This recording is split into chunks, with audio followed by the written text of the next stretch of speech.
Coming up on Pet Heroes, an encounter with an injured dog radically changes the course of one man's life. And the work of a therapy dog makes an impact in the lives of people, both young and old.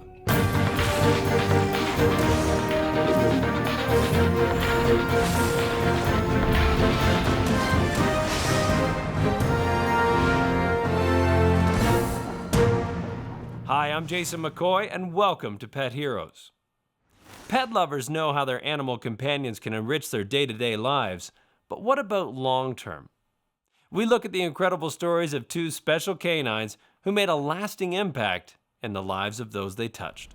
Since 1999, Mike Arms has been president and CEO of the Helen Woodward Animal Center. But the welfare of four-legged creatures wasn't always on his radar.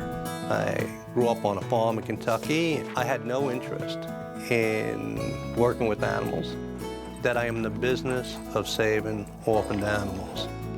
This is my product. They're very special to me, and I spend my life marketing them, promoting them, and giving them a second chance in life. So I'm in the business of saving lives. Mike's remarkable story begins in New York City in the late 1960s. When I was done with school, I decided I want to go where the money is, and I went to New York, and I went to an employment agency. And the fellow that was giving me the interview said, "Well, you're from Kentucky, you must like animals." So I said, "Animals are okay, I would never hurt one, but let's get on with this interview." And he said, "How would you like to work for the ASPCA? It's a place that takes care of unwanted, mistreated, abused, and neglected animals." I said, "I have no interest in that." They said, "Well, look good on your resume that you got involved in something so large at such a young age. It'll be a great stepping stone for you." So he convinced me. But if Mike was reluctant at first, he soon becomes entirely discouraged. His career in animal protection services proves a nightmare. It wasn't for me. In 7 months, I lost 25 pounds. I couldn't eat, I couldn't sleep. I was tormented by what I was witnessing. At that time, that organization was killing 140,000 animals a year, and there was no discrimination. It made no difference. It was the cutest 8-week-old puppy, 8-week-old kitten, the most magnificent golden retriever, Siamese cat. It made no difference. The holding period was 24 hours. If nobody adopted the animal or claimed the animal in 24 hours, they were killed. That's what we were doing to these beautiful animals that mankind says they love so much.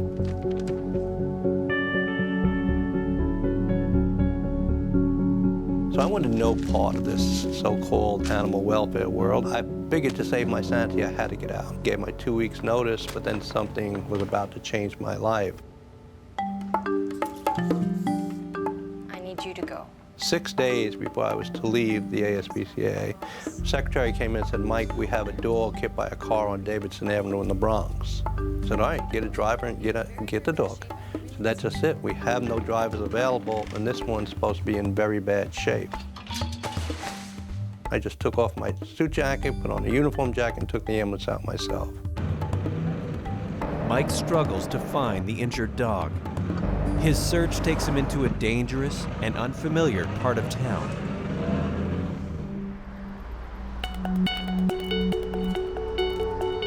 When I got to Davidson Avenue, this little tan and black terrier mix was laying in the street, but he was bent almost backwards in half.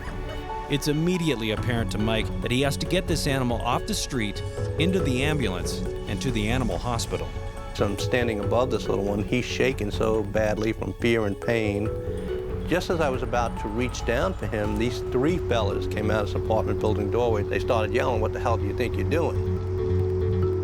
I said, "It's obvious, this little one's dying. I'm taking it to the hospital." They said, "No, you're not taking it anywhere." I said, "Why, is this your dog?" They said, "No, we're betting on how long it's gonna live." No feeling of emotion on them whatsoever. I said, "Well, you guys are really sick." And then I reached down and I scooped this little one up, and I'm holding him cradled in my arms. And he is shaking so vehemently, I thought he was gonna fall. So I just looked down at him, and he was staring into my eyes with his beautiful brown eyes, and he held me spellbound for those seconds in time. And his body just seemed to calm, as if to say, I feel safe now. But Mike is far from safe. The three men who accosted him have no intention of letting the dog go. Little did I know that my life was about to change.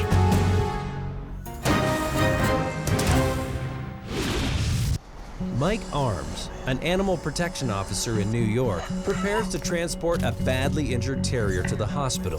The only thing standing in his way are three dangerous men. I felt a crack across the back of my head, and at that time, I didn't know it was a bottle. Then I saw the bat coming.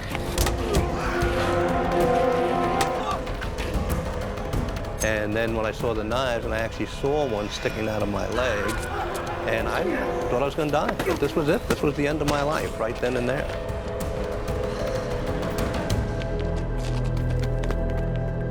Now the roles are reversed. I'm the one lying dying in the street that day. But that's when I found the compassion that these animals have for us, that we as human beings will never be able to emulate. Wendy McClellan, a doctor of veterinary medicine, offers her unique perspective on animal behavior. A bond can form so quickly. Just like with people, a small act of kindness can go a long way. And that act of kindness was obviously felt by this dog towards Mike. I felt something wet against my face, and I kept feeling it and feeling it until I opened my eyes. And when I opened my eyes and I was staring at his beautiful brown eyes one more time, and I realized what was taking place, that little one should not have been able to move by any shape of the imagination. But he found a way to crawl to my side, and he licked me back to consciousness. I mean, the heart that that animal showed, the pain that he endured to come to my side, because he cared enough about the act of kindness I gave him before he left. He was going to return that favor. I could have stayed in that street and been unconscious and just passed over, but this little one was going to make sure that that didn't happen, and this little one was putting purpose in my life. The licking behavior exhibited by the dog in this case could be for a number of reasons. It's a submissive gesture, it's a compassionate gesture, it's a bond-forming gesture, as well as it could be a resuscitation. Mother dogs will lick their young in an attempt to get them to breathe. In this case, it was a combination of all these. After a painful struggle to revive Mike Arms, the injured dog passes away. I laid in that street and I cried and I prayed, don't do it. Don't take my life today. Give me one more chance, and I promise you I'll devote it to them. Well, seconds after I made that promise, not minutes, but seconds after I made that promise, my friend closed his eyes and he crossed over a rainbow bridge, and we will take our walk someday that was meant to be. Very close to death, Mike is discovered and rushed to the hospital. And they come up and they took me to Westchester Square Hospital and started sewing me back together again. And, you know, I had a cracked skull, you know, from a bottle and a bat being broken over my head, and stab wounds. Dr. Connie Varnigan, a professor of psychology at the University of Alberta, teaches advanced courses on the human-animal bond. The human-animal bond there's a number of theories to it, and one of them, which is a fabulous theory in its evolutionary base, is called the biophilia hypothesis, that we have evolved as humans to love nature. Okay? We love our dogs. We tend to keep the domesticated animals that serve our needs in particular ways. And one of those needs can be being member of the pack. Okay? An animal that loves us as unconditionally as we love them. So maybe animals also respond within the biophilia theory that they have evolved to love us as well. I had a purpose and went right back to the ASPCA, forgot about leaving, stayed there for another 8 years. From the ASPCA, Mike Arms moved to the North Shore Animal League of America, where he increased adoptions from 50 a week to 850 a week, turning it into the largest pet adoption agency in the world. And then that wasn't enough for me. Then I decided to help organizations around the country. And then that career path led me here to this center, where I decided that this will be my last stop. See how they bounce right back? She was just spayed yesterday. At the Helen Woodward Animal Center, Mike has initiated programs and pet therapy sessions to aid in the adoption of thousands of pets. From the IAMS Home for the Holidays program to Animal Shelter Education Services, or ACES, their successes are shared with animal shelters from around the globe. And so we look at things differently. I tell them, don't put one kitten in a cage, don't put 3 kittens in a cage, put 2 kittens in a cage, and give them names: Peanut Butter and Jelly, Peaches and Cream, Bonnie and Clyde. So when the families come in, they take Peanut Butter out of the cage, and then Jelly just looks so sad. Well, they can't leave it behind, so they'll adopt the 2 of them. So it'll increase your pet adoptions by 10% overall. Mike's story is an epic example of how one animal can change your life. In my practice, I see it every day. Animals changing their humans' lives for the better. That day gave me purpose in life. More than anything else that have ever happened in my life, that gave me a purpose. I get up every day, I know what I'm supposed to do. This was somebody's plan. This was that man up there's plan that was going to change my life so I can help change others. But from that day to now, I have done nothing with my life but devote it to them. From that day to now, I have helped facilitate and save more than 6 million animals, and I figure I have a couple of million more in me to go before my time comes.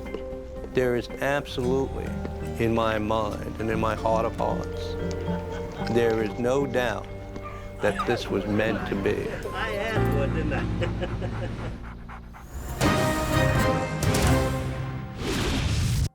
We just saw the dramatic impact a wounded dog's final act of compassion made in the life of Mike Arms. Next, we look at the story of Strazia Linder King and an exceptional dog who forever inspired her life's work. Yeah, just sleep good, quiet. Good, leaving it. Good. Strazia Linder King lives in Calgary, where she's a clinical art therapist and a licensed counselor. All the work that I do as a licensed counselor involves nonverbal treatment modalities, and hence the animal-assisted therapy is another nonverbal. I work with people where words are inadequate or not quite available, or due to trauma are shut right down. Strazia's dog Tumbra works alongside her as a co-therapist and comes from a rare and highly intelligent breed known as Shiloh Shepherds. We do everything together. We teach together and we work together. We're joined at the hip. Shiloh Shepherds are a rare breed. They're slightly larger than normal shepherds. They're bred for their intelligence, their stable temperaments. It's their ability to kind of shift with the situation, as well as their gentle temperament, that make them perfect candidates for therapy work. But before Tumbra, Strazia worked with another amazing co-therapist, Tangas.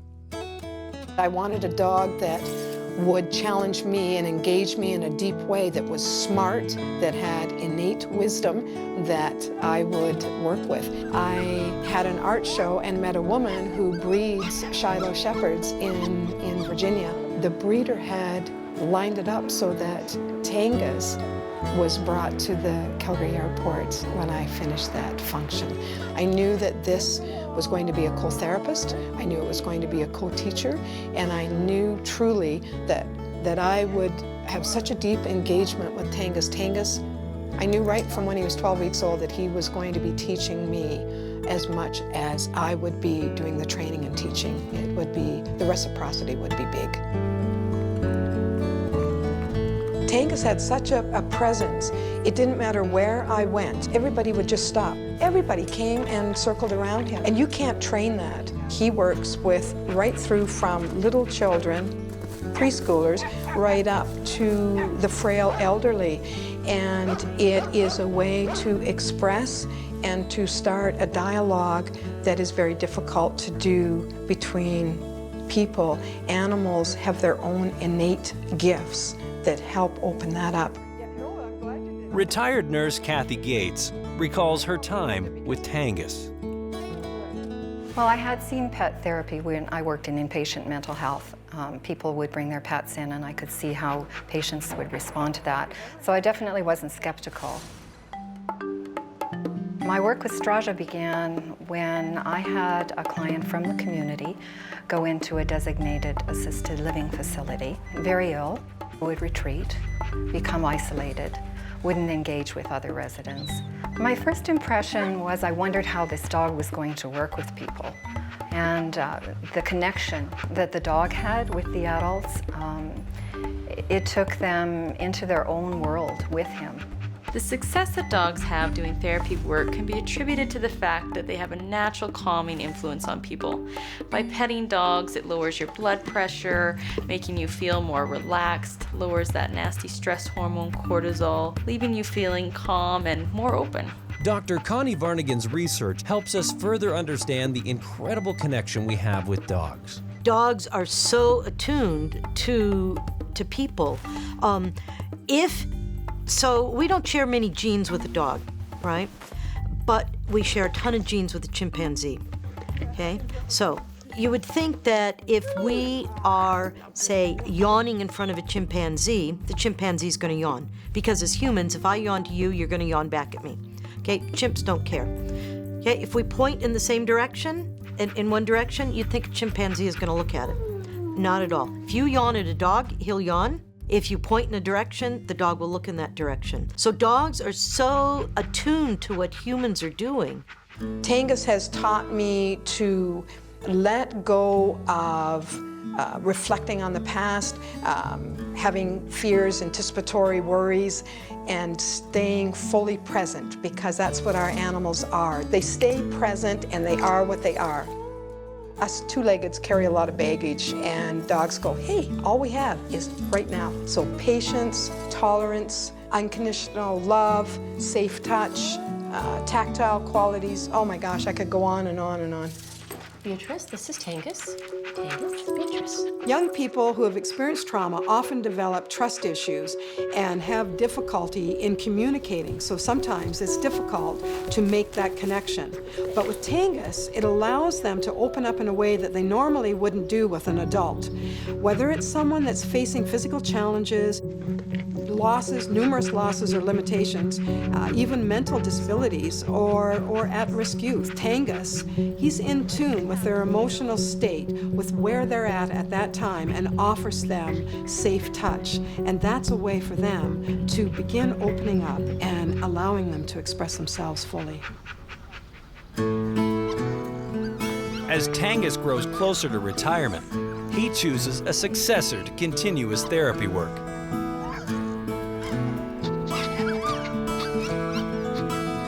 Tangas got to see 2 litters, 22 puppies, and Tumbra is who he came home with. They were inseparable.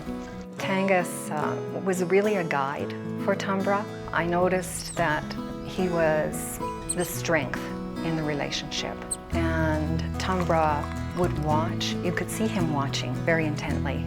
You could see him following, trying to do what Tangas was doing. Tangas had an incredible impact on Tumbra's learning, because I had Tumbra at Tangas's side for probably 9 months, and it was called Team Tangas, and Tangas expedited his training. At 9 years old, Tangas is discovered to have an incurable neurological disorder. Strazia brings him home from the hospital for what will be his last night.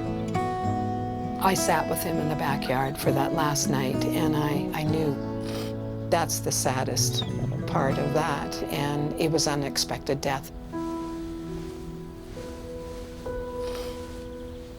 After Tangas died, I really noticed a change in Tumbra. He began to mature. He began to take on the things that I saw Tangas doing.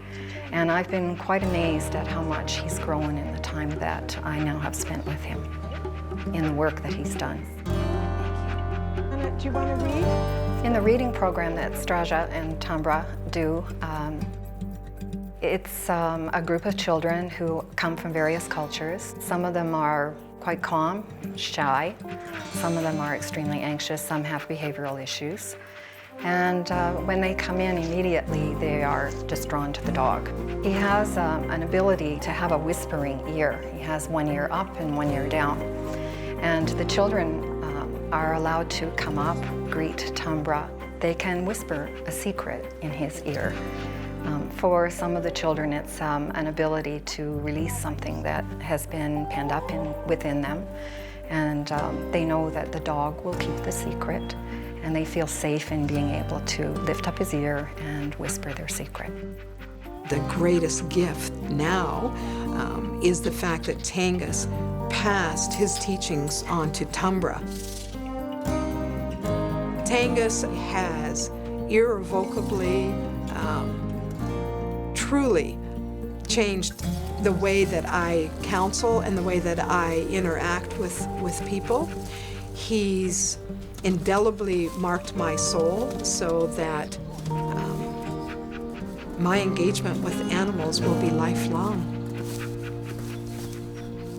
Through Tumbra, Strazia Linder King continues the animal-assisted therapy work she started with Tangas. And Mike Arms remains dedicated to finding homes for animals thanks to the compassionate act of one dying stray. Their work continues to enrich the lives of countless others due to the connection they shared with two special animals that will always be remembered as pet heroes.